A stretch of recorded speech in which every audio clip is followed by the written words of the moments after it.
Hi friends, welcome to Mahalakshmi saris. ఈరోజు నేను చూపిస్తున్న ఫ్యాబ్రిక్ వచ్చేసి ప్యూర్ కోటా ఫ్యాబ్రిక్ అండి.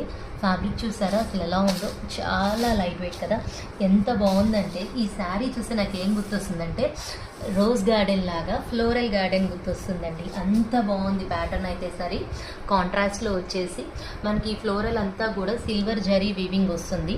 ఇక్కడంతా సిల్వర్ ఫాయిల్ ప్రింట్ చుట్టూ మనకి థ్రెడ్ వర్క్ ఇచ్చేస్తారనమాట. పైన కింద సేమ్ బోర్డర్ వస్తుంది. బ్లౌజ్ పార్ట్ వచ్చేసి కాంట్రాస్ట్తో ఇలా ప్రింటింగ్ వచ్చేసిద్దండి. పళ్ళు పార్ట్ వచ్చేసి ఇలా వస్తుంది అనమాట ఫ్లోరల్లో. బాగుంది కదా. దీంట్లో కలర్స్ చూపిస్తాను. అసలు దానికన్నా ముందు చూడండి, ఐటమ్ చూడండి. ఇందులో ఉన్న ఆ పేపర్ కూడా తీసేస్తే ఇంకా అసలు ఏం ఉండదు అనమాట. శారీ అంత లైట్ వెయిట్. కోటాస్ అంటే అది మరి అంత బాగుంటాయి అన్నమాట. చాలా చాలా లైట్ వెయిట్ అండ్ సూపర్. ఈ రోజుల్లో శారీ చూడగానే కాదు, కట్టుకున్నాక నచ్చుతున్నారు కానీ చాలా మంది కస్టమర్స్. కానీ అది కాదండి కరెక్ట్ పద్ధతి. శారీ చూడగానే మనకి తెలియాలి బాగుందా లేదా అని. ఇప్పుడు ఇది చూడండి, చూడగానే మనకు అనిపిస్తుంది కదా బాగుందని. So hurry up my dear friends.